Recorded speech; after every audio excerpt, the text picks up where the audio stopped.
কেউ যদি better option পেয়ে আমাকে ছেড়ে যায় আমার কষ্ট লাগে না। আসলে ভাই আমি চাই না কেউ আমার নিয়ে অসন্তুষ্ট থাকুক, কেউ তার জীবনে আনন্দ গুলা নষ্ট হয়ে যায় বা কেউ পিছায় পড়ুক।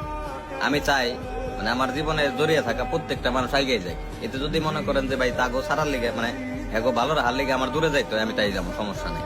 মানে আর এরাও যদি মনে করেন যে মানে যদি কখনো মনে করে যে ও থাকতে ও আছে বিদায় আমাদের লাইফে এত সমস্যা, তাহলে তারা দূরে থাকুক। কারণ আমি ভাই কোনোদিনই মানুষের খারাপ চাই না।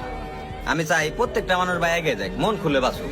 মানে মানে মানুষগুলা যখন আপনি অনেক ভালোবাসবেন, কেউ অনেক ভালোবাসার পর যখন ওই জিনিসগুলা না বুঝবো, তখন আপনার এইসব কথা কওয়া ছাড়া আর কোনো উপায় থাকবো না। তখন আপনি নির্দ্বিধায় মানে জোর অধিকার খাতান বাদ দিয়ে আপনি ওরা মুক্ত করে দিবেন।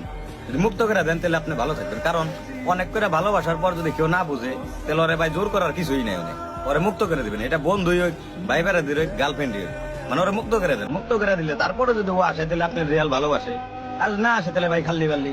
এটা নেই ভাই মন খারাপ করে কি হইব? ও যে এক কথাই শেষ যে আমি ওকে ভালো লিগা ওকে ছেড়ে দিলাম, বা আমি ওকে লাইফে আছি বিলাই ওকে প্রবলেম।